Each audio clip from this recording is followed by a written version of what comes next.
সত্য কোনোভাবেই চাপা দেওয়া যায় না।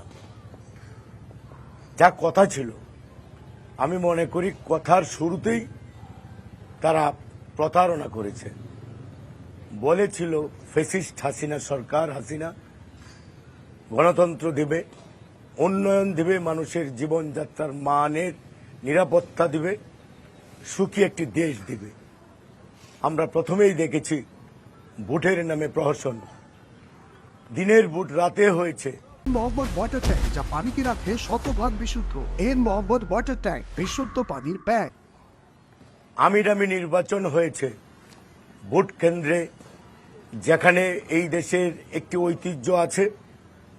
যে কোনো ভোটে নির্বাচনে গণমানুষ ঈদের আনন্দের মতো উৎসবে মাতিয়ে নির্বাচনে অংশগ্রহণ করে, যারা ভোটার ছাড়াও যারা আছে। কিন্তু আমরা যেটা লক্ষ্য করেছি, ফ্যাসিস্ট হাসিনা সেই ভোটকে ধ্বংস করার জন্য বিরোধী দল, মানে হাসিনা বিরোধী যারা দেশের স্বাধীনতা, সার্বভৌমত্ব, গণতন্ত্র, ইসলামী মূল্যবোধ প্রতিষ্ঠার জন্য রাস্তায় জীবন বাজি রেখে কাজ করেছে, তাদের আহ্বানে সেই দিন প্রত্যেকটি নির্বাচনে গণমানুষ বয়কট করেছে।